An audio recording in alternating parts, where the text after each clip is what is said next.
dar inicio entonces ya a nuestras entrevistas el día de hoy y para esto le damos la bienvenida a nuestro especialista y amigo de la casa, por supuesto, a nuestro abogado, José Cárdenas Chamena. Bienvenido, doctor, gracias por estar el día de hoy con nosotros.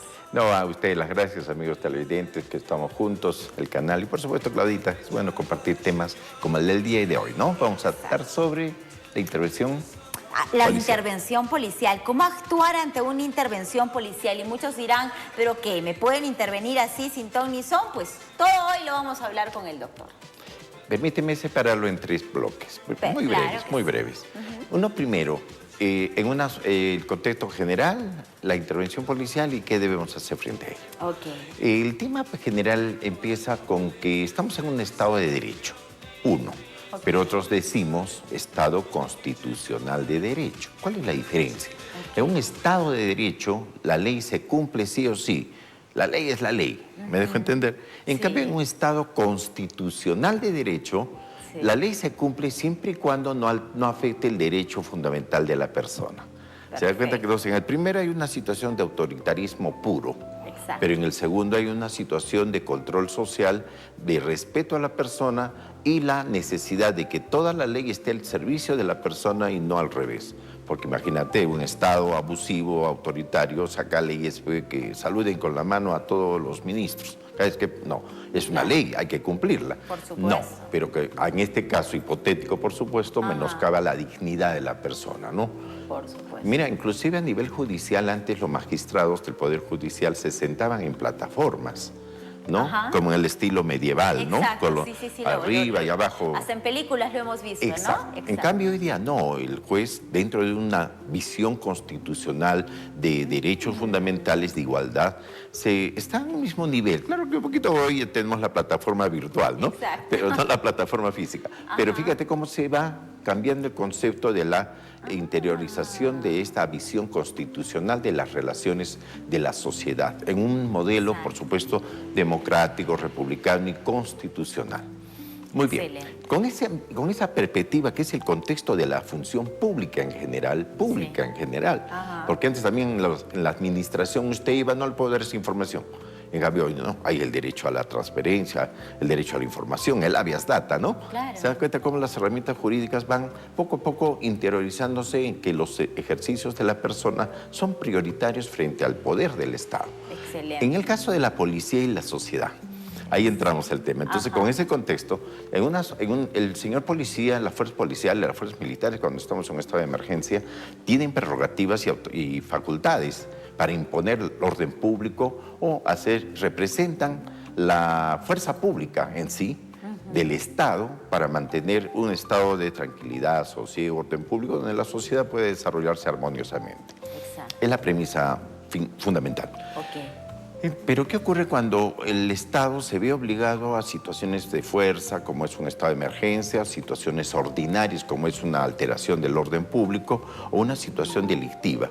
Entonces, este personal policial cumple esa función de control ciudadano, entonces ejerce su función pública y tiene las prerrogativas, facultades y también eximencias de repente de algunas situaciones de alto riesgo que les permita reaccionar y hacer uso de la fuerza pública. Entonces, estamos de acuerdo, eso es un Estado de Derecho, pero constitucionalmente tengo al otro actor, que es el ciudadano. Entonces, el ciudadano también tiene derechos frente a ello. Lo primero que tiene que hacerse entonces en una intervención policial es comprender que el señor policía está ejerciendo su función.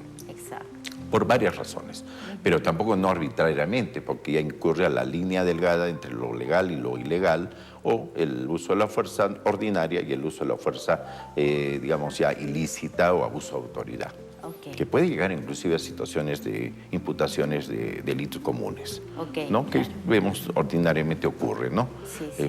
Lamentablemente hace poco un señor fiscal estaba en este escenario, ahora está en el otro, ¿no? Entonces, como vemos, no hay que cruzar la línea de la legalidad y la razonabilidad y proporcionalidad. Son básicamente las tres reglas de la sociedad, de una sociedad y del uso del poder público.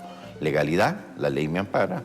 proporcionalidad, o sea, no hacer uso, abuso del poder, y razonabilidad. ¿Qué tan razonable es de que si una persona no tiene un DNI, no lo voy a tirar al suelo para que me dé el DNI, ¿no? ¿Me dejo entender? Obvio, Entonces, claro. hay razones y estas frases que son propias para inspirar, son principios que inspiran el uso de la fuerza pública en general, ¿eh? Hasta de un funcionario, un alcalde, por si acaso, todos. Todos por igual. Todos. Exacto. Entonces, entrando ya al tema. La Policía Nacional puede intervenir en 3 circunstancias generales. Ok. Pues hay particularidades. La primera, por función, cuando observa una situación de riesgo o una flagrancia de un hecho delictivo. Okay. O sea, una situación de riesgo es que ve personas sospechosas, 2 de la mañana, 3 personas mirando un techo, una casa, una ventana. Estamos hablando de una situación sospechosa. Exacto. O de riesgo, que están ocultos. Exacto. Esperando a un tercero que está caminando. Entonces, esas intervenciones son lícitas. 2, flagrancias, cuando interviene, cuando hay un evidente desarrollo de una situación ilícita, ¿no? Están ya rompiendo una puerta, están entrando por una ventana, estamos en flagrancia, interviene. Claro. Esa es una situación, o sea, en situaciones de sospechosas, de riesgo o flagrancia. La segunda es cuando hay mecanismos de control público. Ya. Como, por ejemplo, las famosas, comillas, por usar el término, amigos, batidas, entre comillas, o también llamadas controles sociales, ¿no? Ya. Que normalmente deben ir, dependiendo su naturaleza, con un fiscal. Ah, ok, deberían estar ese es un operativo, va con un fiscal que supervisa precisamente lo que hemos conversado, que haya un respeto al orden público y también valide la intervención de una u otra persona. Perfecto. No voy a entrar a detalles como el hecho de la presencia del abogado, al momento de un allanamiento de una vivienda, eso es otro escenario. Pero en condiciones normales lo que llamamos a veces hay un control social, ¿no? Exacto. Muy bien, ese es un segundo momento que interviene la fuerza pública.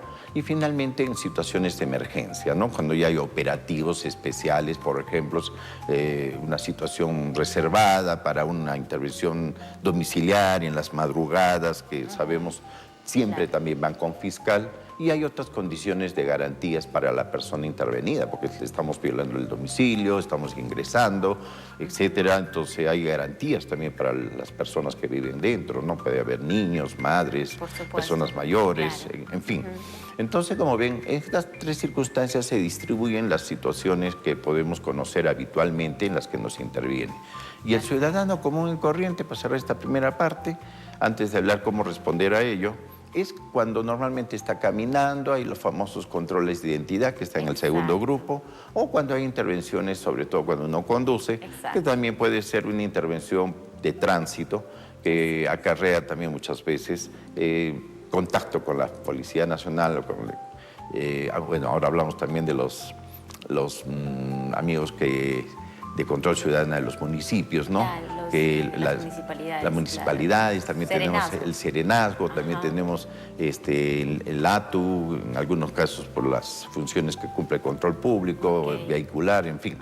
Entonces, como vemos, siempre va a haber contactos con ellos en esos 3 escenarios. Perfecto, doctor. Importante entonces tener en cuenta de que así como por parte del Estado, por así decirlo, también lo hacen por un tema de obligación porque están cumpliendo con su deber, también nosotros tenemos que cumplir y responder de la misma manera, ¿no? Así es, y esa función pública normalmente no es arbitraria, está dentro del contexto de su función, de su texto único, en su manual de funciones. Claro. Por no olvidemos que la función pública está reglamentada. No es arbitraria. Bueno, yo soy el alcalde y digo, bueno, mi alcaldía va a regalar... No puede, no. Claro, por eso cuando dicen, voy a hacer esta campaña, tiene que estar dentro de un patrón. Muchas veces los alcaldes se equivocan, creen que es una disposición absoluta de los bienes del Estado y por eso después están lamentablemente problemas de peculado o de repente de buena o mala fe, no sabemos, eso ya lo ve la investigación. Claro que sí, doctor. Importante entonces también recalcar de que no es un tema personal, porque muchas personas cuando son intervenidas, ya sea peatones o que estén en su vehículo, lo toman de una manera personal, ¿no? Lo toman como que es algo contra ellos y reaccionan de una muy mala manera cuando simplemente es un proceso que está simplemente, como a decir, a la suerte. suerte, ¿no? Que te toque o no te toque, ¿no? Así es. Ahora, vamos a dejar de lado los aspectos que no tienen que ver con la función ordinaria, regular de la función policial. Que eso así, en otro escenario puede ser supervisado por los órganos de control, en fin. ¿Cuál es el deber del ciudadano, entonces, ahora? Primero, en primer lugar, todos lo dicen, primero tenemos que mantener el respeto a la función pública, al personal policial, ¿no? El señor policía, ¿cómo le va, señorita policía? Dígame usted el motivo por el cual me está solicitando. Como decía, puede ser una situación compleja. Acaban de robar en una esquina y cierran de repente 5, 6, 10 viviendas en el entorno y a todos hacen un control. No sabemos qué ha pasado, cierran, hacen un cerco, como a veces suele ocurrir. Entonces tenemos que mantener la calma y, por supuesto, esperar que nos permitan, ¿no? Si estoy con carro no va a acelerar para salir de ese hipotético cerco, entre comillas, que pueda generar la idea de que estoy involucrado o estoy evadiendo la intervención y se me complique la situación porque van a pensar que soy parte del riesgo que acaba de ocurrir. Entonces, lo primero, mantener el respeto al personal policial y, por supuesto, pedir que se identifique, o yo de antemano no voy a esperar que venga y me diga qué quiere. No, pues tengo que decirle, señor, dígame, aquí está mi DNI, ¿cuál es el problema? Exacto. O sea, algo así. Entonces, criterio también, ¿no?, del ciudadano. Entonces, empieza en la comunicación. Obviamente que el personal policial comprendamos también, como viene con autoridad, tiene que venir con esa posición de imponer, entre comillas, función pública. También, claro, no decir, ¿cómo estás? ¿Qué tal? ¿Qué haces por acá? No, pues, señor, sus documentos. Claro. Y a veces lo hacen con voz fuerte, lo malinterpretamos. Para ser breve, respetando esa posición policial, yo debo pedirle, correcto, señora, acá está mi identidad, dígame de qué se trata, ¿no? Control policial, control de identidad. ¿Qué ocurre con los controles de identidad? Que es el que más frecuentemente se presenta. Que el ciudadano que tenga su DNI lo deben verificar, ellos tienen un sistema, si están en operativo de control de identidad, deben tener un equipo en el cual se puede verificar inmediatamente. No es necesario pues, que, a ver, vamos a la comisaría teniendo el DNI, no es necesario. Perfecto. Entonces, sin embargo, puede ocurrir que el ciudadano no lo tenga, el DNI. ¿Qué hacemos si no lo tiene? El policía tiene dos opciones. Si lo permite las circunstancias, darle tiempo que alguien se lo traiga en el lugar donde ha sido intervenido. Entonces, puede ser que lo tengo allá, lo he dejado a mi mamá, déjame acá está en la esquina, no sé. Entonces, esa es una. La otra opción es de que el policía, antes, criterio de proporcionalidad que acabamos de decir, el policía decida, ¿no? Si yo veo que es una madre de familia, un padre con su hijo, sus niños, no va a pensar, porque cosas de que acaba de, no sé, ocurrió una situación anómala.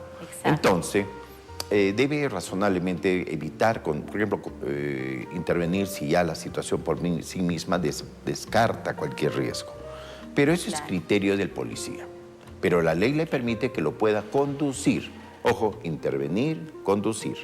Conducir a la comisaría hasta por 4 horas.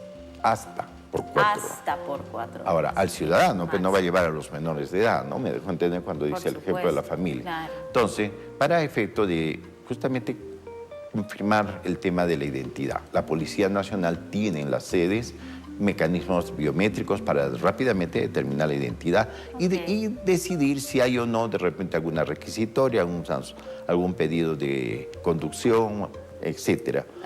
Sobre todo judicial, no hay otra. Perfecto. Y una vez que verifique ello, debe dejar que siga circulando.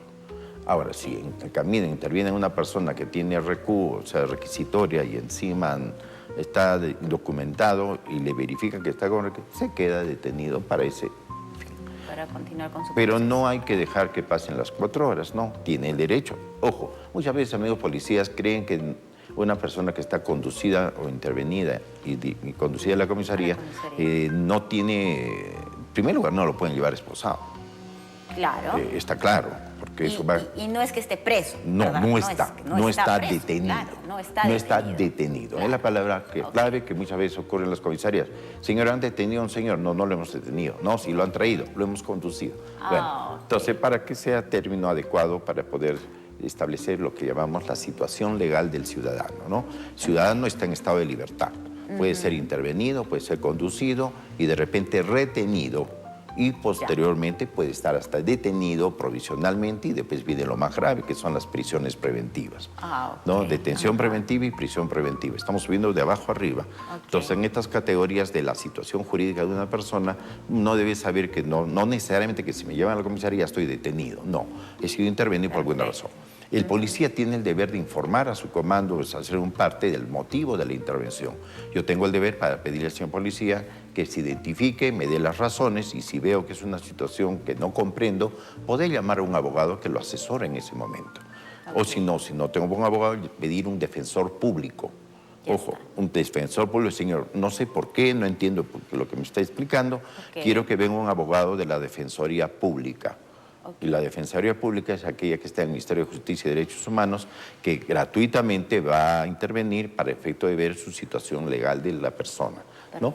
Si es que no tiene para un abogado. Y si tiene un amigo conocido, qué sé yo, entonces lo llamará y le orientará de qué se trata. Muchas veces me han llamado, sí, por favor, colabore, explíquele, vamos a ver, hablo con él. Me dice de qué se trata, señor, es control de identidad, su DNI me he olvidado, ya, llame usted a su papá, a su mamá, y me llaman una media hora, si ya lo han traído, y ya debe terminar. Y no es necesario ni siquiera recurrir a la comisaría, porque es un tema de control ordinario. Ya, cuando es mayor, ya la cosa es diferente. Entonces, estamos hablando de esa circunstancia. Otro motivo muchas veces me acabo de acordar es cuando hay un accidente de tránsito, ¿no? Me han conducido a la comisaría porque hemos chocado, porque hay un atropello y quizás fatalmente, lamentablemente, ocurren otras situaciones mayores. Entonces, en esas cosas no hay nada que discutir. Son 48 horas que va a estar intervenido y detenido en la comisaría por la investigación que inmediatamente surge. Esas ya son situaciones de carácter penal. En segundo lugar, muchas veces también ocurre que la intervención genera conflictos, ¿no? De comunicación, resistencia, ¿no? Y eso hay que evitar llegar a la resistencia a la autoridad. Entonces, la resistencia a la autoridad es cuando una persona físicamente o incluso verbalmente agrede a la policía. Entonces, ahí empieza a surgir una situación que tiene una transición, y eso quiero dejarlo bien claro. El señor policía debe comprender que está preparado psicológicamente y emocionalmente para poder tolerar, entre comillas, cierto nivel de reacción ciudadana. ¿Por qué? Porque ningún ciudadano de la noche a la mañana se siente a veces intimidado y su reacción es instintiva. Y eso lo saben los mecanismos de formación policial. Le dan capacitación para que él responda adecuadamente. No va a ser una persona inestable que a la primera situación lo saca la vara y lo puede agredir o saca su arma de fuego. No, no es así. Hay una situación de tolerancia y esa tolerancia está dentro de la función policial. Se llama riesgo y contingencia de servicio. ¿Para qué? Para que el policía también tolere, en cierta manera, una reacción negativa y para eso también se lee, si es alta la reacción, él está formado físicamente, técnicamente para controlar. Bueno, eso lo dejamos en la experiencia de cada uno de los efectivos. A veces algunos no pueden controlar y se arma el problema. Y se agranda el problema y la ciudadanía reacciona, ¿no? También. Entonces, mucho cuidado, por eso decía razonabilidad y proporcionalidad. Conclusión, esa situación de intervención y diálogo tiene que nacer primero del efectivo policial, que es el que está cortando la circulación de una persona, un ciudadano libre en el ejercicio de transitar, y él debe explicar las razones y empezar la comunicación del ciudadano con él para rápidamente resolverlo. Finalmente, evitar mayores conflictos. Tenerlo importante eso. Es importante evitar complicarse la vida, porque a veces más la detención no es por el motivo que dio lugar a la intervención, sino por la reacción del ciudadano. Por todo lo que y se genera la famosa, el delito de desobediencia o resistencia a la autoridad. Claro que es lo que hay que evitar, que normalmente en la mayor parte a veces se archiva, pero ya genera una situación de riesgo, salvo que haya situaciones mayores. De todas maneras. Doctor, por favor, ¿cuáles serían las recomendaciones finales para nuestro público para ya poder ir concluyendo con la entrevista? Básicamente, comprender que, como hemos dicho al comienzo, en un Estado de Derecho constitucional, la función pública es velar por el orden público, hay que aceptarlo, hay que manejarlo con criterio. La policía intervenir con razonabilidad y prudencia y respeto al ciudadano. Y tercero, el ciudadano también contribuir a que esa comunicación del motivo de la intervención se esclarezca, se despeje y continuar con su rutina habitual, pero siempre saber que hay el derecho de grabar. Se puede grabar toda intervención pública porque es un acto público. Ok. Salvo que, pero debe respetarse, por favor, 3 elementos rápidos. 1, la distancia. Ok. Yo no puedo grabarle poniéndole Celular en la cara. estamos Claro. agrediendo. Ajá. 2, grabar en situaciones donde hay reserva de privacidad. No voy a grabar entrando a la comisaría a perseguirlo al señor efectivo. Ajá. Me dejo entender, ¿no? Sí, no, claro. eso ya también hay que evitar porque eso también es un abuso de ejercicio del derecho de la defensa o del derecho de reclamo. Y la tercera, evitar grabar situaciones que tengan que ver con menores, por supuesto, ¿no? O sea, no se puede grabar situaciones de menores, intervención de casos muy delicados. Entonces, mantener la prudencia de la grabación, pero es un derecho y el policía no puede evitar. Hay que mantener un poco el alejamiento y de lejos grabar, explicar el motivo, fecha, hora, indicar estoy en Arequipa, en la calle tal, son las 3 de la tarde, ha habido intervención, estoy grabando, hay un señor efectivo, se llama Rodríguez, discúlpame amigos, Claro, y se llama Cárdenas, ¿ya? Y entonces, y continúa, ¿no? Pero respetando siempre. Y esas cosas ayudan porque las situaciones de acreditar el abuso o no, solo pueden nacer por las evidencias que puedan acreditarse del momento. Excelente, doctor. Creo que el tema ha quedado bastante claro para todos nuestros televidentes. Y por ahí, por favor, para alguno que desee hacer alguna consulta adicional o que por supuesto tenga algún casillo por ahí, y por supuesto aquí en Nuevo Día Magazine, siempre lo diré, tenemos a los mejores especialistas y quieran contar con su asesoría, doctor, haga la invitación para nuestro público, cómo es que pueden ponerse en contacto con En usted. Arequipa, en Santa Marta, 304, oficina 205, segundo piso, Galería Santa Marta, y por WhatsApp al 95-958-1961, siempre en nombre del Nuevo Día Más. Excelente, muy bien, doctor, muchísimas gracias por esta mañana. Hemos estado con nuestro especialista, nuestro abogado José Cárdenas Chamaná, hablando acerca de cómo actuar ante una intervención policial. Doctor, que tenga un excelente jueves. Hasta la siguiente semana. ¿Será? Hasta la siguiente semana, ya huele a Navidad. Ya huele por aquí, doctor. Nos vamos a una pausa, mis queridas familias, y volvemos en breve.